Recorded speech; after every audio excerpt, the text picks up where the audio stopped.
Hi friends, எல்லாம் எப்படி இருக்கீங்க? நல்லா இருக்கீங்களா? நல்லா இருக்கேன்னு நான் நம்புகிறேன். கடவுள்கிட்ட நான் உங்களுக்கு எல்லாத்துக்கும் டெய்லியும் பிரம்ம முகூர்த்த பூஜையில் நான் வேண்டிக்கிறேன். இன்றைக்கி நான் பிரம்ம முகூர்த்த பூஜை நான் பண்ணலை. ஸோ உடம்பெல்லாம் கொஞ்சம் டயர்டாக இருக்குது அப்படின்னு சொல்லிட்டு நான் பண்ணலை. இப்போ தான் நான் எழுந்திரிச்சோடனே நான் எப்போவுமே தண்ணி பிடிச்சிருவேன் ஃபஸ்ட்டு. ஏன்னா தண்ணி பிடிச்சா தான் எனக்கு வேலையே புரியும். அப்புறம் நேற்று நைட்டு வந்துட்டு சந்திர கிரகணம் இருக்குதுன்னு சொல்லிட்டு இருந்தாங்க. ஸோ நியூஸில் சொன்னாங்க, ஃபோன்லேயும் வந்துச்சு, நீங்கள்லாம் பார்த்துருப்பீங்கன்னு நினைக்கிறேன். அதனால நம்ம க்ளீன் பண்ணுற வேலைக்கு போயிடலான்னு சொல்லிவிட்டு நான் க்ளீன் பண்ணுற வேலைக்கு வந்துட்டேன். நான் வந்துட்டு எப்போவுமே நம்ம வாசலில் மஞ்சள் குங்குமம் வச்சா அது வேஸ்ட்டு பண்ண மாட்டேன். அந்த மஞ்சள் இருக்குள்ள அதுலேயே நான் லைட்டாக கல் உப்பு போட்டு நான் வீடு துடைச்சிடுவேன். அதே மாதிரி வாசல்லையும் சரி நான் வந்துட்டு தெளித்து விட்ருவேன்.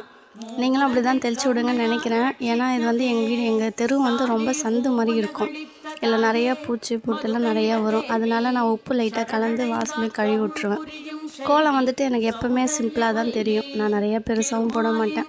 இந்த கோலம் போடுறதுக்கே 4 டைம் நான் ஓரம் நின்று கோலம் போட்டேன். ஏன்னா எங்கள் தெருவில் வந்துட்டு நிறையா வண்டி போவோம், நிறைய பேர் நடந்து போவாங்க. ஸோ நம்ம கோலம் போடுறது அவங்களுக்கு டிஸ்டர்ப் ஆகக்கூடாதுன்னு சொல்லிட்டு நான் எப்போவுமே ஓரமாக நின்று அப்புறமா தான் போடுவேன். அதே மாதிரி நான் வந்துட்டு குளித்த உடனே கையோடு எப்போவுமே துணி வாஷிங் மிஷினில் போட்டுருவேன். ஏன்னா எனக்கு துணி வீட்டில் இருந்தால் எனக்கு அது சுத்தமாக பிடிக்காது. அதே மாதிரி ஜாமாவும் அதே மாதிரி தான். ஜாமான் சேர நான் கழுவிடுவேன். பட் நேற்று நைட்டு எனக்கு உடம்பு ரொம்ப முடியலன்னு சொல்லிவிட்டு நான் தைலம் போட்டு படுத்துட்டேன். சரி, காலையில் கழுவிக்கலாம், காலையில் தான் சந்திரகிரகணம் முடியுதுன்னு சொல்லிட்டாங்க, கையோடு காலையிலே கழுவிக்கலாம்னு சொல்லிவிட்டு நான் ஒரு வழியாக ஜாமானை ஃபுல்லாக கழுவி முடிச்சிட்டேன். அதை முடித்தா பெரிய தலைவலி முடிஞ்ச மாதிரி எனக்கு. அப்புறம் கையோட கேஸ் அடுப்பு சமைச்சு முடிச்சிட்டேன். இன்றைக்கி என்ன ஸ்பெஷல்னு கேட்டிங்கன்னா, கிள்ளி போட்ட சாம்பார், உருளைக்கிழங்கு பொரியல், அப்பளம் அதான் செஞ்சுட்டு கேஸ் அடுப்பெல்லாம் தொடச்சிட்டு கையோட பால் பார்த்தேன், பால் இல்லை.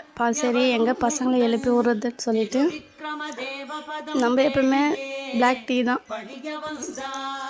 ஹாப்பியாக இருந்தாலும் சேடாக இருந்தாலும் ஸோ நம்மளுடைய ஹாப்பினஸ் ஒன்லி டீ தான். அதனால் பால் இல்லை. சரி பால் பார்த்தேன் இல்லைன்னு சொல்லிவிட்டு சரி பிளாக் டீ குடித்து ரொம்ப நாள் ஆகுது. எனக்கு இப்படி தான் பிளாக் டீ போட தெரியும். நீங்கள் எப்படி போடுவீங்கன்னு கமெண்ட் பண்ணுங்கள். அப்புறம் பிளாக் டீ போட்டாச்சு. காலையில் சுப்ரபாதம் ஓடிட்டுருந்துச்சு வீட்டில். என் பையன் என்ன பண்ணிட்டான், அம்மா போர் அடிக்குதுமா அப்படின்னு சொல்லிட்டு அதை மாற்றிட்டு கூலி படம் வச்சுருந்தான். நம்ம தேட்டரில் போய் பார்த்தா அது ஒரு தனி ஃபீல்.